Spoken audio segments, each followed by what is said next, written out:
Hi, Hi, Gwen. Julia. How are you? Good, how are you? I could be better. Yeah, what happened? Well, he came in to work on that door, and he said, "You have an extension cord there," and I said, "Could I please move it?" And he wouldn't let me move it, and I had a friend that was on speakerphone at the time, and I kept saying, "Could I please move it?" I said it like 3 times, and my friend said, "Sir, can I talk to you?" and tried to speak to him, and he kept shouting at my friend and shouting over him. And then my friend, I don't know what all they said, but like my friend said, "I'm going to just call the police. He's being very disrespectful to you. He's being very menacing and threatening. He's being disrespectful to me. I'm calling the police." So he got off the phone. He said, "Call me back after the police come." And then Pat went out the door, and I went to grab my extension cord very quickly. And I turned to put my extension cord down, and I turned back, and I had one leg on either side of the couch. And he shoved his way in the door with his shoulder and, like, body checked me. And then he starts screaming, "Get away from me, get away from me," and he, like, backs into me. Something to that effect. I have it all on video, but, like, I don't know where the camera was pointing, but the audio should be there. And I kept asking him to move so that I could get out, because he backed into me so that my leg was pinned against the couch. And because one leg was I was stepped over the arm of the couch, one leg on and one leg off. And he just backed into me so that I couldn't get out. And then after that, after he harassed me for a while longer, he finally took a step away so that I could move out. And I asked him to leave, and he wouldn't leave. So I just kind of sat in the corner of my couch waiting for him to leave. Okay. And he started off, he's been just abusive every time that he's been here. I've got video of not every interaction, but many of them, in which he was very hostile, and it was embarrassing, actually. He had the air conditioning repair guy here today, or not the repair, but the cleaner guy. Right. And I tried to speak to him, and he tried to interfere with my speaking to the guy, because I was just asking, "What are you here to do? Do you have shoe covers? Do you mind if I provide you some?" Things like that. And he just was very combative, like, all day long. And he did things like I wanted to observe what the AC guy was doing, so they started walking up the stairs, and I started to walk, and Pat just blocked himself, and the staircase had stopped. And I was like, "Pat, can you please move?" And he just started mocking me and bullying me, and it was just very, very abusive. And it's pretty much been the same thing since the beginning. Just kind of, it's predictable. That's just how he is. And I was doing everything to try to cooperate. I tried to move the extension cord out of his way because I didn't want it damaged. He was saying that it was under the door, like it was going to be damaged. And I said, "Can you please let me move it?" And he said no. And he always takes, he comes and he pounds on the door like he's having, like he's going to break it down. And I had to put the leash on the dog and the muzzle on the dog, because he'll always make accusations as if, "Oh, get your dog away from me, the dog is threatening." So I wanted to make sure he was all leashed up and muzzled up so there could be no false allegations against the dog. And just in that time, he leaves and he comes back. It's like ding dong ditch. He bangs on the door, he leaves again, and you can't please him. There's nothing. He's just hell-bent for vengeance. Okay. And I don't know what to do. I'm going to be trying to file a protective order myself, because it's just, I want the repairs done. I had people, I'll let you do your texting first. Yeah, I'm sorry. It's my supervisor, because he knew I was coming over here because the police were here. So he's just checking in on me. And if I don't answer or say something, he'll be afraid. He's going to be worried. Yeah. Yeah. Okay. So, what could I say? Where was I? It's just been very stressful, and I've been trying in every sort of a protective order. I'm looking into that to see if I could do that, because I know what I was going to tell you. He was stalking before that he came here. Before he had posted notices or anything. I had somebody come because there were boxes underneath the eaves, and I needed to get them out and to kind of look and see what the repairs were, because I didn't know. He hadn't told me he was coming back. He hadn't responded. I sent him a notice at the beginning of the month saying, "I still want the repairs. What's going to happen?" There was no response whatsoever. And so I started calling people to come and give estimates and find out what was wrong with the roof and what was going on, what problems still remained to be corrected, because I didn't know if he was going to do anything or not. And meanwhile, I told your boss that I had rats literally running across my body. They got into my, like, remember when you came over, I told you that thankfully the rats hadn't got into the bedroom? Right. They got into the bedroom. And then your supervisor wouldn't believe me. I told him the rats ran across my body. They ran into my dresser. I showed him the picture of the drawer with the feces in it. He said, we don't know how long that's been there. And I was just like, what can I say? I mean, there's nothing I could do. Nobody believes me. The rats are running across my body. At Thanksgiving, I left for several days because I couldn't handle the rats. I put some things under the door to try to protect it. Mm-hmm. It's just, I've been trying, either to work with him or get help. But when I had somebody come, I'm sorry, I went off on a tangent. I'm all upset. I had somebody come to help me move the boxes. He accosted that guy on the street, and the guy told me about it later, like off on the side where I didn't know what was happening, and said, what are you doing? This is my house. What are you doing here? You have to tell me what you're doing. You can't do any work on my house. He wasn't doing anything to his house. It was like helping me to get things out of the way, mm-hmm. To do what I needed to do. And then I had other people come to estimate. He ran them off, threatened them, and I had video of him like on the street, like they're trying to pack up their ladder or whatever and get out, and he's just accosting them and threatening them. And he wasn't supposed to be here. I mean, I understand he has a right to be concerned in his house, but it's to a level of excess that's very threatening and very menacing, and it's very distressing. And if I had anywhere to go, I'd be there. Right. And I'm doing everything I can to, I've done everything I can to comply, to fix the house, do whatever needs. But instead, like, the house is a wreck because he's just deliberately, he says, okay, I need everything out of that closet. I need everything out of here. So he's got me emptied out the whole second floor, emptied out all the closets on the second floor, empty out the closets on the first floor, empty out the kitchen cabinets, never able to put anything back away. So it's like he's deliberately creating a nuisance. And I asked him, can you put your tools under the eaves in the attic? No, he just leaves them all out in a pile. So he's deliberately disrupting my life and creating a nuisance as much as he possibly can. Okay. So I want your help. I want the repairs made. Because as a property owner, you do understand that he has a right to make the repairs himself. I've been trying to give him access to do that. I have done nothing to stop him until such point as he body checked me. Okay. Now, anything prior to this, what's been done so far? He's done quite a bit, but like I heard him saying that he finished the basement. I could go outside and show you. Say that. Oh, okay. Because there's parts of the basement that he didn't finish. Mm-hmm. Like he did parts of it that were easy to access, but you remember how like there's parts with a wall and parts without a wall? Right.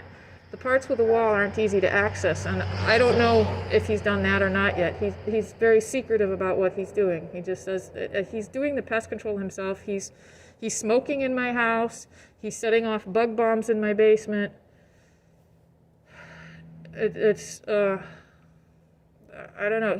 Let's see, what has he done? He's been in the attic a lot. He broke a window. I guess he was trying to repair it, so he's broken a window. I don't know because I haven't been upstairs. He's been in the attic quite a bit, so I guess he must have been working on some holes on the roof. I did have a roofer look at it. They said that there's wood shake shingles underneath, mm-hmm. and they said that the composite is on top of it, and that the wood shake raises up the composite, so there's bumps, and that the rats can keep getting in there, and it's not going to stop it unless the roof is replaced. Okay. So I know he's been up there doing some kind of patching, but like I think he had a nail gun, and I think he was doing some vents. Oh, I know. I emailed you about the grid size of the repairs, because around the side of the house, mm-hmm. I saw he was using 1/2 inch, and I read on the thing it's supposed to be a 1/4 inch. And I sent that over to John Pruch because I really wasn't too familiar with that information, and he is, and he emailed you back. And I haven't gotten an email from him. Really? Yeah. Because I have his reply back to you when he says. Can you forward it to me? Because maybe I overlooked it. He does tell you, he says, hi, Julia, that code or anything for the California Building Code is, I'll forward it to you so we can continue to talk. I noticed you were off. Are you okay? My neighbor just had to go to the hospital with COVID. Oh, no, I'm fine. I'm fine. He had a stroke in August, and his wife had COVID first, and then He had a stroke, and now that he's had the stroke, he caught COVID, and he's got pneumonia. His immune system is low. But yeah, Pooch, he emailed back and said, "Hi, Julia. Pretty much that code for California Building Code pertains to new construction and not current and existing construction. So it didn't pertain to what he was doing, but, and I know you have your certain way that you want the stuff done humanely and everything like that." No, he's whatever he's doing. I'm not stopping. He's doing whatever he's doing, but it's a matter of exposing me to pesticides and making me sick, because I had someone over here helping me move stuff, and we both ended up with nausea and vomiting because of his spraying. You know, that's why you're supposed to have professionals do certain types of tasks. True, but I mean, we also have that clause to where the property owner has the right to do it, and so, and unfortunately, I have not stopped him. I did, like I said, I have not stopped him until he body checked me. The only time that I stopped him was the other time, like, John, your supervisor would not look at the video. I had told him to go downstairs because he hadn't asked for access to that room, and I wanted to be able to move my things. Okay. And he became very irate and abusive, and I told him he could go home for that day. Okay. He wouldn't leave, and that's when I called the police that time. I have not interrupted, like, you know, I heard him saying, "Oh, she's texting me constantly. She's asked," like, he doesn't tell me where he is or where he's going. I don't know if I should have the gate open or closed, or if he's in the house or not. Because the day that I called the police, he didn't tell him, he doesn't announce himself when he enters the house. And I was actually having my cycle, and I had soaked through, and I was going to the bathroom, and I thought I was alone in the house, and I found out he'd snuck in. Not only had he snuck in upstairs. And, you know, I was like, you know, completely soiled, and I was like really upset and embarrassed. And I asked him, you know, to go work somewhere else, and he wouldn't. So then because he became so abusive, I had to ask him to leave. So, okay, so when it comes down to the violations here at the property, he has a list. He can go about that list exactly how he sees or how he feels comfortable doing it for his property. And I do respect your rights, and as his tenant, so you guys have got to figure out a way to work together. And I'm not talking about what happened today. This is prior to that, because this stuff should have been done. You know Exactly. what I mean? He took 3 weeks. After I called the police, he took 3 weeks and didn't make any effort to do the repairs. So I object to any extensions because he had time, he had access, he chose not to come around. And even when he came around, like he'll accidentally send me text messages saying he's going out drinking that night. He doesn't show up until 11 o'clock in the morning, and then he was leaving at like 3. You know, he's working a 4-hour day just dragging things out. So then what do you think would work for these repairs to get replaced? It would be far better if there was... Would it be better for him to bring someone with him? Would it be better for him to bring someone with him? You have someone here with you as a buffer? Like, I don't have anyone that I can regularly have here as often as he's here. I mean, he's already been here like 12 days, and he's planning on being here an additional 4 or more, so that's like 16 days. I mean, I don't understand if you have that many repairs to do that it takes more than a month to do them. He's doing it by himself, Julia. You have to understand well, that. But meanwhile I'm living with rats crawling across my body, and these are habitability issues. And that's what he's trying to... And the habitability issue should be addressed timely, so he should be hiring a crew. It should not... He doesn't have to. Well, you asked... He has given the inspection reports, like all that stuff. I've gotten yours, everything. So it's like now we have to take those measures to eradicate the rats. Right. I just think he shouldn't be screaming at me and body checking me. Absolutely not. Absolutely not. There's some things that are a little bit missing from your report. The thing about the oven, it's not just that the burners don't ignite. He deliberately broke off the handle to lock it so you can do the self-cleaning, and the rats were living in the oven. And then the oven is too close to the cabinets, and so the heat makes the plastic on the cabinets melt, which was why he broke off the handle, because like the heat, he didn't want me using the oven because the heat melts the plastic on the cabinets. Okay, there's no code for that one, but I did the stove. I didn't just say about the burners. It's a repair, replace the stove. Okay. The entire stove. Thank you. The violation at the time was that some of the burners don't work properly, but it is the correction for that violation is to repair or replace.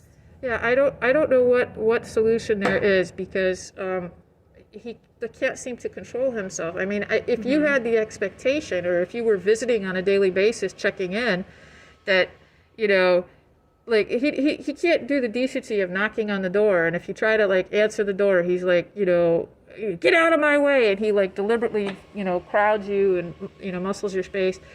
I don't know how to address that. That's not appropriate that I should have to endure that. And I was perfectly happy for him to do the repairs, but I'm not happy to be continually, on a daily basis, harassed and physically assaulted today. That's, you know, I didn't do anything. I wasn't up in his space. He forced his way into the building. He wasn't being blocked out. I was just, you know, I'd put the extension cord down, and I was turning to get out of his way, and he forced his way in. These kind of things should not be happening. That's, like I told you before it started, that there was a history of sexual harassment with the neighbor, and it was also facilitated, you know, and I feel that this is sexual harassment by the landlord. And if you aren't able to do anything, it's the same thing as within employment.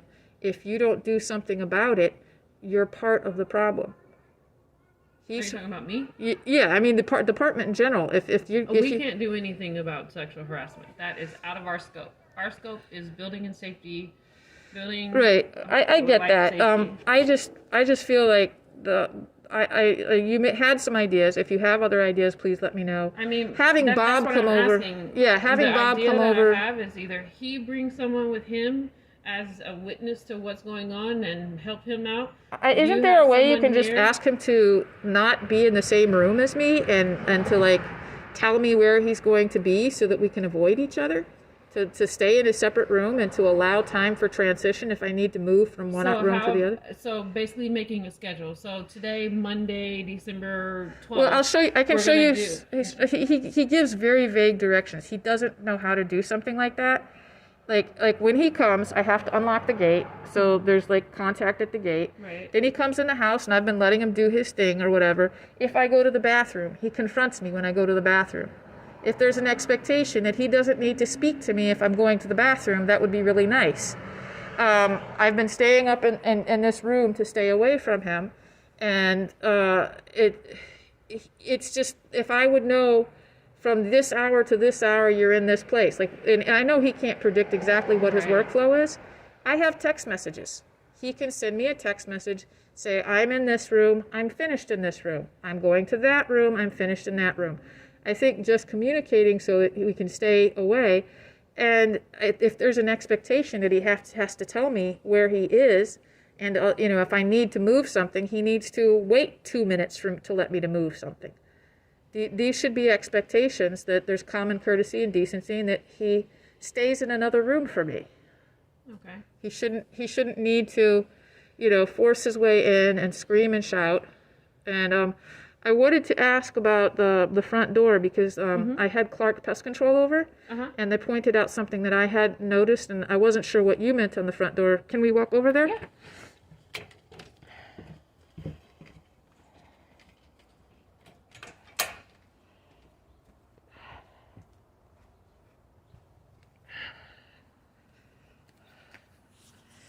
He said that where that red board is raised up, that was a concern for pests going in. No. Okay. So like up here at this corner, and also these holes here. This is part of the notice. Yeah. Around the base of the house is part of the notice. But not that. Let me go over here in this corner. Not this gap right here.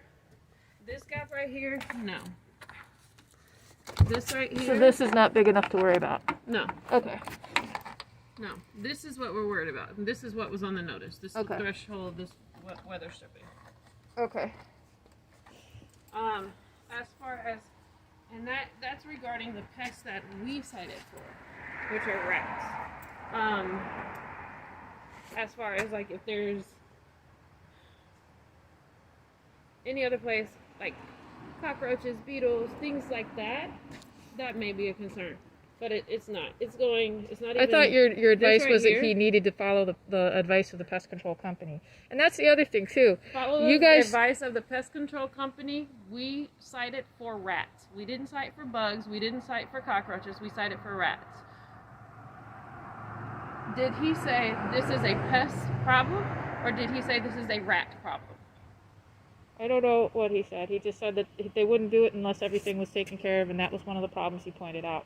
So you can speak directly to Clark Pest Control if you'd like, or I could have them speak directly to you. Is this one of the ones that you sent me? Yeah. Okay. Because I was trying to get them to just trap, well, you know, the 3 weeks that he wasn't here.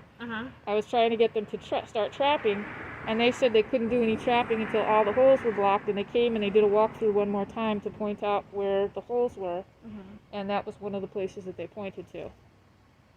So the other question I have is, like, there's all these people coming through. I'm not notified who they are, like today he had the air conditioning company, or he had his pest control company. I didn't get a copy of the report. Did you request? Yeah, I requested it from him, and I think I emailed you and asked for a copy of it. I'm not sure. I was going to, but I asked him for a copy, and he just ignores my request. Today there was the AC company, and I don't know who they were, and I want a copy of whatever report they make as well. And I also, you've given him these extensions, but you didn't tell me what, I'm not being notified the way he is as to what the expectations are, what's going on, and what timeline. I'd like to have equal notification as to when there's been an extension, why there's been an extension, and what for. Okay, so you can request it's a form that you fill out, request for information, because we're dealing with the property owner regarding this. If the property was in violation because of you, then we would, disclose that information. Now, mind you, I've given him an extension, but it was not, hey Patrick, I just wanted to let you know I'm going to give you an extension. He reached out to me. Okay, and this was prior to me having this unexpected leave that I had. But absolutely, I can do that for you. Yeah, I don't know why he got an extension when he chose not to come around for 3 weeks. He got the extension when I was on leave. Like I said, I had an unexpected, when I told you my kids were exposed, so we had to all take off. And I believe John Pruchek came out around that time. That was around the time that the police were called and everything, and so I was under direction to give an extension and wait it out. But I mean, now he went let 3 weeks pass with doing no work. Is he still going to be eligible for an extension when he made a choice not to? He has done some work. But I mean, the 3 weeks that he went without doing work, they don't matter? Well, the extension covers that. The extension I gave him is until December 30th. Okay. So between that, time, can he get another extension beyond December 30th? Depending on what is done at that time. Okay. He could or could not. All right. So I noticed you going over a checklist of what's been done and versus what's still to be done. Because I don't have the case here in front of me. Do I have to fill out a request for information form in order to get that information? No, you have that exact same notice he has. So, like, to find out he's still working on, I don't know what he's done. I'm just staying in the other room for the most part, unless I walk around the house afterwards and try to figure out what's been done. Okay, so you don't know. So has anything been done? Yeah. Have you noticed anything? Yeah, I've noticed. I just wanted to, So, what do you notice that's done? Can I get my tools out of the house upstairs, Julian? Yeah, he likes his tools. Are you going to be coming? I'll be back Monday if you allow me back in. She'll walk with you. Alright, great. Yeah? So, what do you, I guess we can Let's talk after he goes. I don't feel comfortable. I'll give you a minute to escort him to get his tools, and if you could just stay with him, I'd appreciate it. Absolutely. On a lighter note, He's pretty shaken up too. He's sitting there, he's all this yelling and screaming, and where is he? Right there. He's wearing his muzzle and his harness because of all the false allegations. Is that his ladder too? That's my ladder. I had to move it out of the way for him. That's my ladder and my extension cord, and he was trying to take it. and claim it as his. The same extension cord that he just asked you to move? He asked me if it was mine. I said it was mine. I asked if I could move it, Oh, okay. and he wouldn't let me move it. And that's when that whole thing happened. He stepped out, I moved my extension cord, and then he came in and he shoved me. Okay. So I'll come up. Thank you. You're welcome.